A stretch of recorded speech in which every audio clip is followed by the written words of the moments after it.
Hi everyone, so in this video I'm going to talk about your triggers, what does this mean, and how they are important for you and why they are important for you. So please like, comment, and subscribe if you haven't already. It would really help me out, and keep watching if you're interested.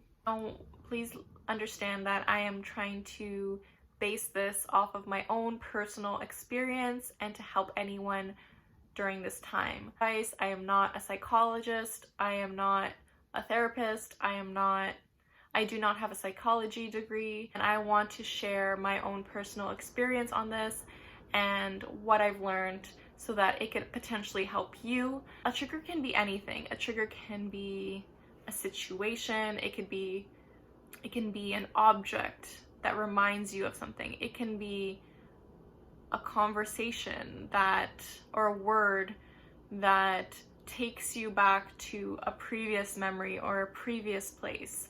A trigger can be an image that reminds you of something in your childhood or your past. A trigger can be something that's talked about that makes you feel so uncomfortable, that makes your body feel sick in a certain way, or it can make you feel anxious, it can make you feel physically upset in some way. A trigger can really flip a switch in you.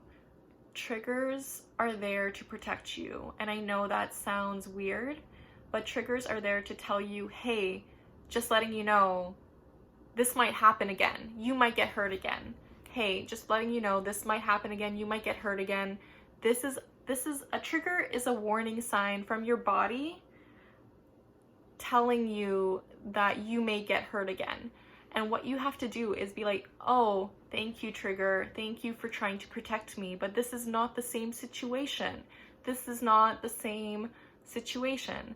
And understanding that can really help you through your triggers, and maybe can help you understand what parts of yourself you still need to heal and what parts of yourself you still need to deal with. And I will say that it took me a while to recognize my triggers. Like, it did take me a while. I'm 28 years old, so it did take me a while to understand what my triggers are and what they mean for me. I'm gonna be completely honest and my personal experience, because I do feel like it can help someone understand their triggers as well. But for me, I have abandonment issues for sure. And this is because my father passed away when I was young,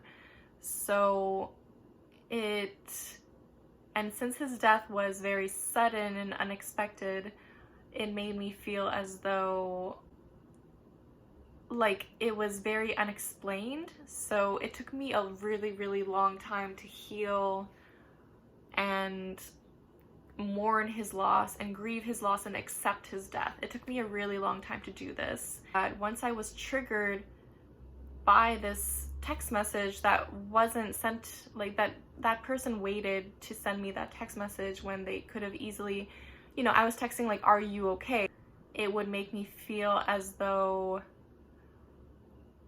they're abandoning me.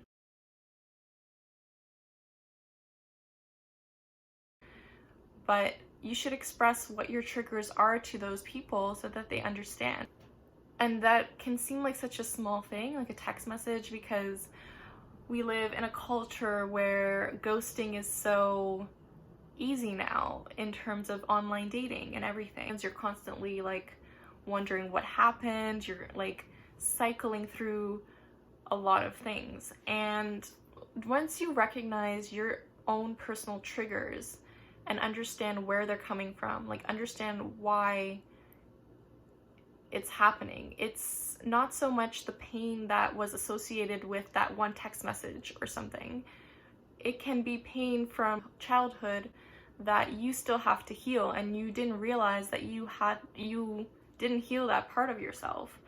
So also, like, I will say that I've been learning about a lot of triggers I'm having based on this. And the first trigger took me about 2 or 3 days to recoup from. And what this means is, like, I was in a really depressive state. Like, I was crying, I couldn't move, I couldn't get out of bed. Like, I was a mess. Like, I was like a deep mess. And by me recognizing what that trigger is and what part of myself I needed to heal and feel, and once I understood it a bit more and I could make those connections, I could understand that I wasn't feeling the pain of that person not texting me or back, or like that person not doing those things. It's the pain of like my dad passing away, pain I felt in childhood, or like, I just want to say that your triggers do not have to be such life-changing events when you were a kid. Your triggers in childhood could even be like your parents went on a work trip when you were younger and they left and you didn't know when they were going to come back. Like, you forgot when they were going to come back, or you thought they were leaving you. And yeah, they didn't leave you, but you felt abandoned. You felt that they might not come back. That can be triggering. Or like, let's say your parents, one of your parents like forgot to pick you up after like soccer practice.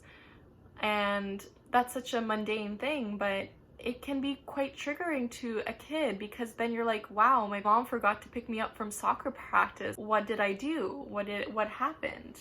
You know, and that's a triggering event. So please keep in mind, like my trigger was like a death, but a trigger can be so many things, and it's just important to understand what kind of trigger it is for you, even if it might be maybe an event that you might have forgotten. Sometimes you forget those events, and maybe you do that subconsciously so that you don't have to deal with that pain that's associated with it.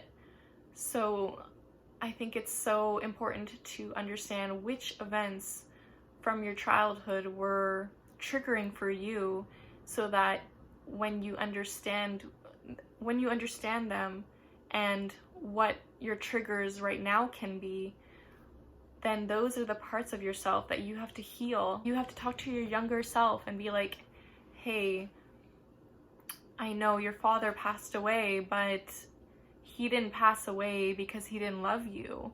He didn't pass away. He didn't abandon you because he didn't love you. There were a lot of factors considered in that.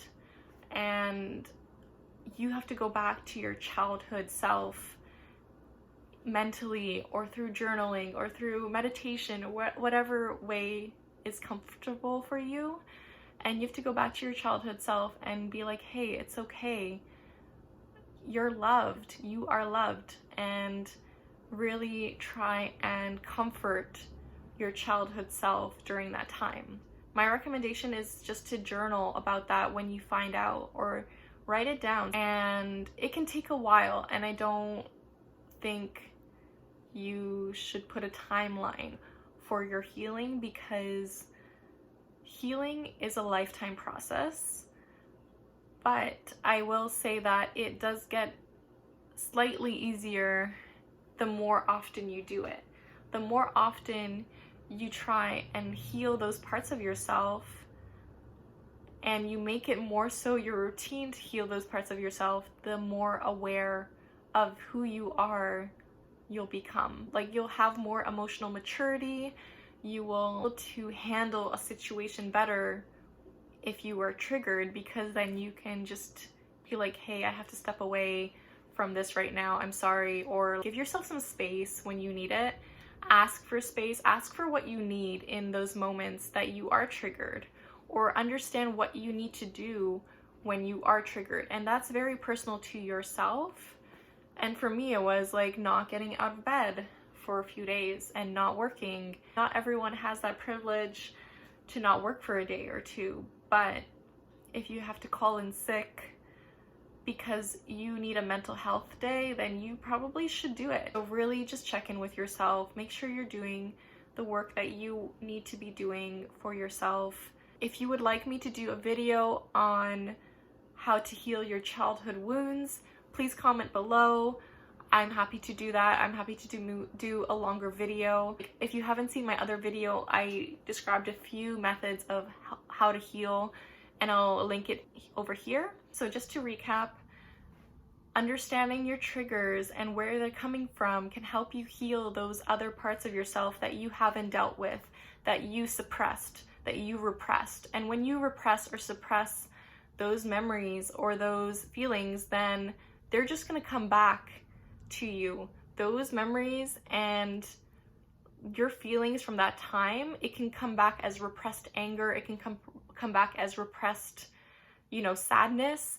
And if you don't deal with those and you don't heal those parts of yourself, it's gonna make your body physically sick. It's gonna make you not aware of other people's emotions and feelings, and it's gonna make you not aware of what you truly need in life, in yourself, in a relationship.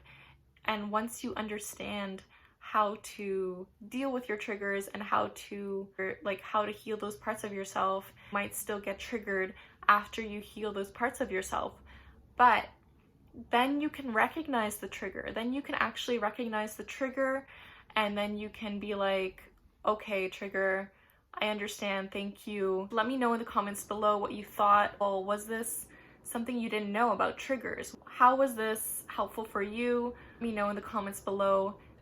Thank you so much for watching. Please like, comment, and subscribe. I would really appreciate it.